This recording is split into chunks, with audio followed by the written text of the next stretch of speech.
नमस्कार, तिवारी क्लासेस में आप सभी का स्वागत है। आज के इस वीडियो में इग्नू के बैचलर डिग्री प्रोग्राम के सब्जेक्ट BEVAE 181 का इकाई 1 अर्थात हमारा पर्यावरण नामक पाठ का वीडियो लेक्चर देख लेंगे।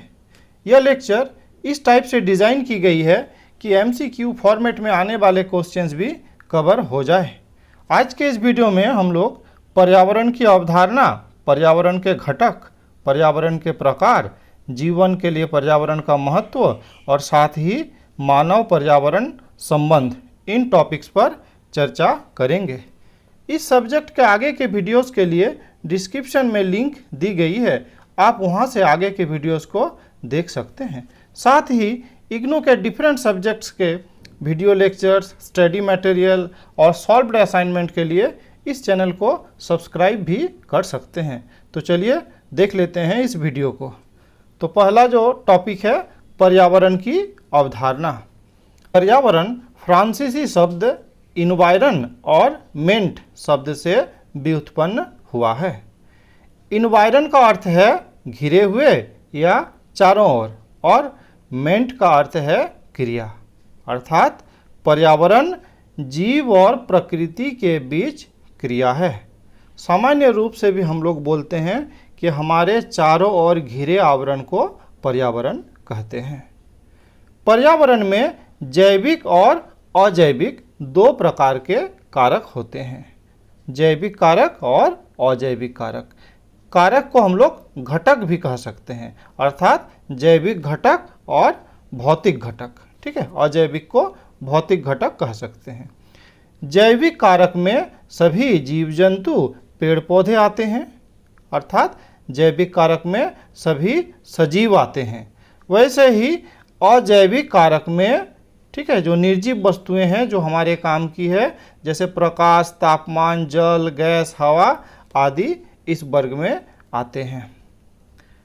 यह अजैविक और जैविक कारक गतिक प्रकृति के होते हैं।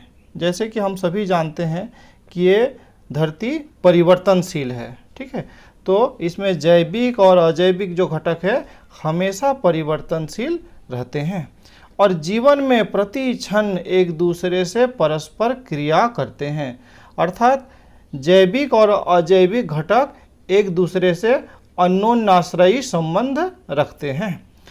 अजैविक घटक या भौतिक घटक जैविक घटकों की उत्तरजीविता के लिए स्थितियां स्थापित करती है, अर्थात अजैविक घटक के बल पर ही जैविक घटक अर्थात सभी जीव इस धरती पर जीवित रहने में सक्षम हैं।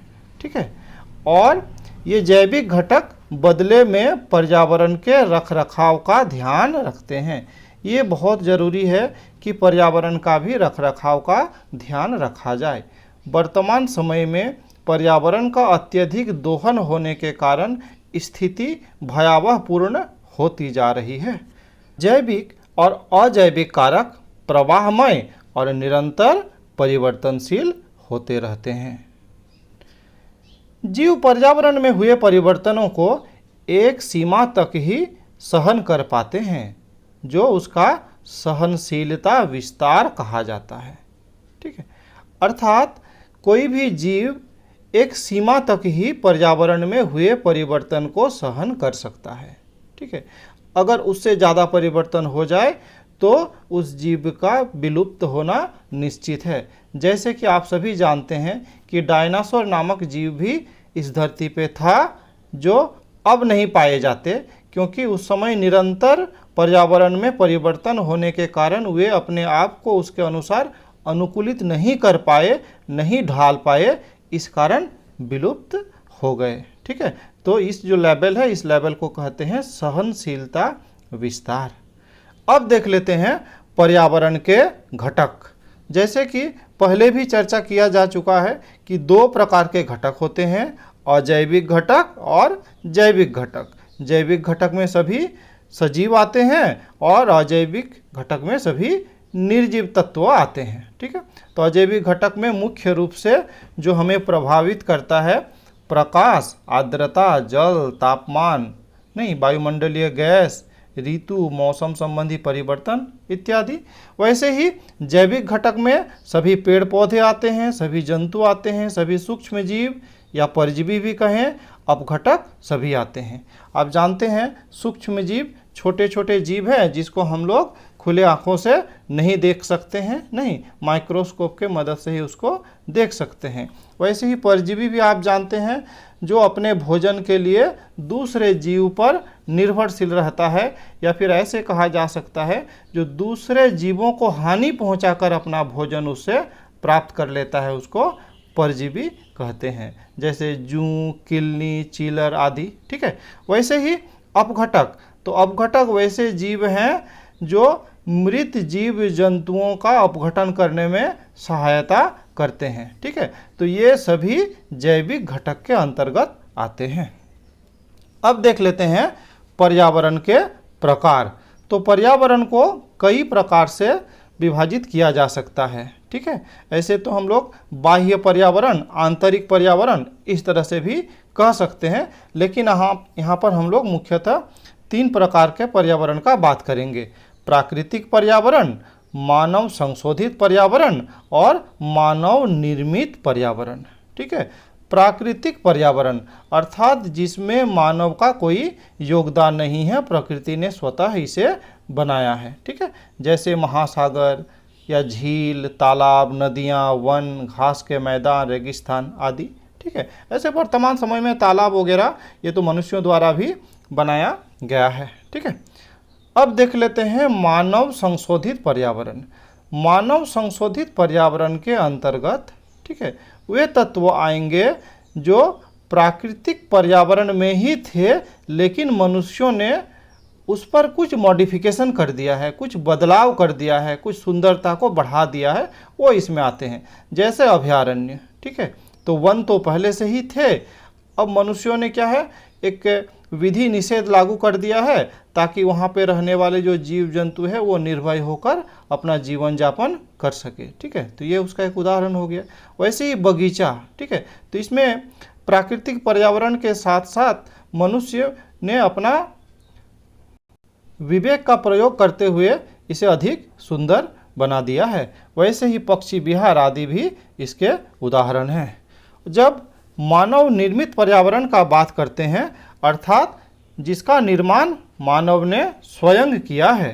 ठीक है। जैसे उद्योग हो गया, कहीं शहर बसाना है, कहीं कोई कस्बा है, कहीं खेत बनाना है, या कृत्रिम झील इत्यादि, तो ये सब मानव निर्मित पर्यावरण के अंतर्गत आते हैं। अब देख लेते हैं जीवन के लिए पर्यावरण का महत्व। जैसे कि पहले भी चर्चा किया जा चुका है कि जीवन के लिए पर्यावरण अनिवार्य है, क्योंकि हम सभी जीव इस पर्यावरण में ही रहते हैं।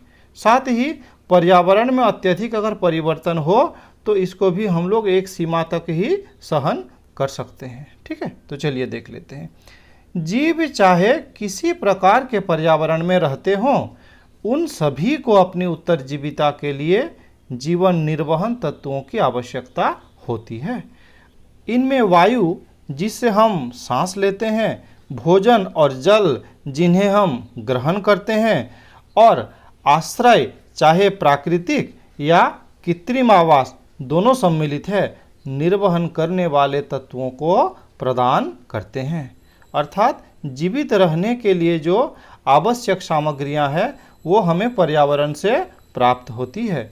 वैसे ही जलवायु अथवा अल्पकालीन मौसम परिवर्तन की पहचान मुख्य रूप से पवन, तापमान, दाब और वर्षा से होती है, और इनका निर्धारण वायुमंडल के गुणों से होता है। वायुमंडल की वायु सजीवों को ऑक्सीजन प्रदान करते हैं, जिसके बगैर अधिकांश जीवों का जीवन खतरे में पड़ जाएगा। अधिकांश जीवों का क्या, ये कहा जा सकता है नहीं कि कुछ सूक्ष्म जीव, विशेष करके विषाणु वगैरह को छोड़कर बाकी सभी का जीवन समाप्त हो जाएगा अगर ऑक्सीजन न मिल पाए। ठीक है। तो इस तरह से हम लोग अपने भोजन के लिए, अपने सांस के लिए, ठीक है, या फिर अपने पीने के पानी के लिए, आश्रय के लिए, अर्थात अपने जीवन की हर छोटी बड़ी ज़रूरतों को पूरा करने के लिए पर्यावरण पर निर्भरशील होते हैं। ठीक है, अब देख लेते हैं मानव पर्यावरण संबंध। ठीक है, तो ये एक प्रश्न है, एक गंभीर प्रश्न है। हमें समझना चाहिए कि मानव और पर्यावरण के बीच कैसा संबंध होना चाहिए। ठीक है, एक शब्द आता है सतत विकास। ठीक है, तो सतत विकास अर्थात जो वर्तमान समय में हम सब हैं, हमारी ज़रूरतें भी पूरी हो जाए, साथ ही भविष्य में जो आने वाली पीढ़ियां हैं उनके ज़रूरतों के सामान को भी भविष्य के लिए सुरक्षित रखा जा सके। ठीक है, तो मानव और पर्यावरण के बीच एक ऐसा संबंध स्थापित करना चाहिए। अब देख लेते हैं कि इस संबंध में क्या क्या धारणाएं दी गई है। सभ्यता के प्रारंभिक काल में मानव पर्यावरणीय स्थितियों के साथ स्वयं को समायोजित या अनुकूलित कर लिए। ठीक है, यहाँ पर स्थितियों होगा। ठीक है, जो अपने को समायोजित नहीं कर पाए वे नष्ट हो गए। ठीक है, यहाँ पे थोड़ा सा एडिटिंग मिस्टेक है। जो अपने को समायोजित नहीं कर पाए वे नष्ट हो गए। ठीक है, जैसे कि डायनासोर का उदाहरण है। इसी प्रकार की स्थितियाँ पौधों और जंतुओं में भी देखी जा सकती है। मानव सभ्यता के विकास के साथ साथ मनुष्य ने प्रकृति को वश में करने के लिए ज्ञान, कौशल और प्रौद्योगिकी विकसित किए। ठीक है, अर्थात जैसे जैसे मानव सभ्यता का विकास होते गया, मानव पर्यावरण पर अपना नियंत्रण स्थापित करने का प्रयास करते रहे। ठीक है, जैसे जैसे ज्ञान कौशल का विकास होते गया, जैसे जैसे विज्ञान और प्रौद्योगिकी का विकास होते गया, मनुष्य ने प्रकृति को अपने बस में करने का प्रयास किया। इस प्रकार पर्यावरण के अत्यधिक दोहन से पर्यावरण की अपूरणीय क्षति हुई और मानव समाज के साथ साथ पृथ्वी ग्रह की उत्तरजीविता के लिए भी खतरा हो गया। ठीक है, अर्थात पर्यावरण के अत्यधिक दोहन से, ठीक है, जो सामंजस्य था, ठीक है, वो सामंजस्य बिगड़ गया और ये धरती ही क्या हो गया, उत्तरजीविता के लिए खतरा उत्पन्न हो गया। अर्थात इस धरती पर कितना दिन तक जीव रह सकता है यह भी अनिश्चित हो गया।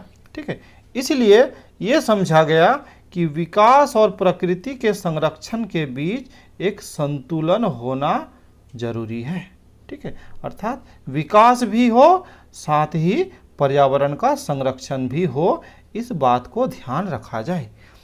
इस अधिगम को श्रेष्ठ तरीके से सतत विकास के रूप में व्यक्त किया जाता है। ठीक है, जो मैंने अभी बताया, सतत विकास का जो कॉन्सेप्ट है कि वर्तमान की आवश्यकताओं को पूरा करने के साथ साथ भविष्य के लिए भी इसे सुरक्षित रखा जाए। नहीं तो इस प्रकार के विकास को सतत विकास कहते हैं। मानव पर्यावरण संबंध को निम्न 3 प्रकार अभिगम माने गए हैं। पहला, निश्चयवाद। यह संकल्पना जर्मनी के भूगोलविद फ्रेडरिक रेजल द्वारा विकसित की गई थी, जिसे बाद में एल्सवर्थ हमिंगटन द्वारा विस्तारित किया गया। यह अभिगम प्रकृति मनुष्य को नियंत्रित करती है अथवा पृथ्वी ने मनुष्य को बनाया है कि संकल्पना पर आधारित है। इसे पर्यावरणीय निर्धारणवाद भी कहते हैं। अर्थात इसके अनुसार पर्यावरण मुख्य है और मानव गौण है, अर्थात प्रकृति ने ही मानव को बनाया है। ठीक है, तो इस सिद्धांत के अनुसार ऐसा कहा जाता है। ठीक है, अब देख लेते हैं अगला अभिगम। ठीक है, यह है संभावनावाद। ठीक है, यह शब्द फ्रांसीसी इतिहासकार ल्यूशियन फेवरे द्वारा दिया गया था। मानव पर्यावरण संबंधों के अध्ययन में संभावनावाद का अभिगम पर्यावरणीय निश्चयवाद की आलोचना की एक प्रशाखा है। ठीक है, या फिर ऐसे भी कहा जा सकता है कि संभावनावाद जो है तो वो निश्चयवाद का ठीक ठीक उल्टा है। ठीक है, इसके अनुसार भौतिक पर्यावरण निष्क्रिय होता है और मनुष्य सक्रिय कर्मक है, जो पर्यावरणीय संभावनाओं के व्यापक विस्तारों के चयन करने के लिए स्वतंत्र है। ठीक है। अर्थात मनुष्य अपने तरीके से जीने के लिए, पर्यावरण का दोहन करने के लिए स्वतंत्र है, ठीक है। अर्थात ये निश्चयवाद का ठीक ठीक उल्टा है, ठीक है। वैसे ही अंतिम जो है ये है पर्यावरणवाद या पारिस्थितिकीय अभिगम, ठीक है। ये संतुलित अभिगम है, ठीक है। ये अभिगम पारिस्थितिकी के मौलिक सिद्धांत पर आधारित है, ठीक है। जो पारिस्थितिकी हम लोग बोलते हैं, नहीं, उसी के सिद्धांत पर आधारित है। अर्थात पर्यावरण और मनुष्य, ठीक है, इन दोनों के बीच अन्योन्याश्रय संबंध है। अर्थात ये एक दूसरे पर आश्रित हैं, ठीक है। दोनों को ही एक दूसरे का मदद करना चाहिए, ठीक है। तो क्या हो गया कि अभिगम परिस्थिति के मौलिक सिद्धांत पर आधारित है, जो एक तरफ जीव और उसके भौतिक पर्यावरण के बीच और दूसरी तरफ पारिस्थितिक तंत्र में जीवों के मध्य परस्पर क्रियाओं का अध्ययन है। इस अभिगम में मनुष्य को प्रकृति या पर्यावरण के अभिन्न भाग के रूप में वर्णित किया गया है। यह अभिगम प्राकृतिक संसाधनों के विवेकपूर्ण और सीमित उपयोग पर बल देता है, ठीक है। विवेकपूर्ण और सीमित उपयोग पर बल देता है, ठीक है। तो इसके बाद कुछ फिल इन द ब्लैंक्स दिया गया है बुक में, ये इम्पॉर्टेंट होते हैं। तो चलिए इन फिल इन द ब्लैंक्स को देख लेते हैं, ठीक है। तो 3 फिल इन द ब्लैंक्स दिया गया है। तो पहला है निश्चयवाद का अभिगम अथवा डैश की अवधारणा पर आधारित है, ठीक है। तो यहाँ पे डैश में क्या हो जाएगा, प्रकृति मनुष्य को नियंत्रित करती है, पृथ्वी ने मनुष्य को बनाया है, ठीक है। तो इस तरह से पूरा वाक्य क्या हो गया कि निश्चयवाद का अभिगम अथवा प्रकृति मनुष्य को नियंत्रित करती है, पृथ्वी ने मनुष्य को बनाया है की अवधारणा पर आधारित है, ठीक है। तो ये हो गया। वैसे ही जो दूसरा है संभावनावाद बताता है कि भौतिक पर्यावरण डैश है, ठीक है। तो डैश है के स्थान पर निष्क्रिय है और मनुष्य डैश सक्रिय कर्मक है, ठीक है। तो यहाँ पर ना फिल इन द ब्लैंक्स में ये सक्रिय ही होगा, ये गलती से डाला गया है, ठीक है। तो सक्रिय कर्मक है जो पर्यावरणीय संभावनाओं के व्यापक विस्तार के चयन से के लिए स्वतंत्र है, ठीक है। अर्थात पहला वाला था वो निश्चयवाद था, दूसरा वाला संभावनावाद के आधार पर है ना। तो पहला वाला के आधार पर प्रकृति ही सर्वे सर्वा और दूसरे के आधार पर मानव ही सर्वे सर्वा, ठीक है। वैसे ही तीसरा जो फिल इन द ब्लैंक्स है पर्यावरणवाद प्राकृतिक संसाधनों के डैश उपयोग, ठीक है। तो विवेकपूर्ण उपयोग और डैश को महत्व देता है, ठीक है। तो सीमित उपयोग को महत्व देता है, ठीक है। तो इस तरह से आज के इस वीडियो में इतना ही। बहुत जल्द ही इसी पाठ का अगले भाग आएंगे। इस वीडियो में मेरे साथ बने रहने के लिए बहुत बहुत धन्यवाद।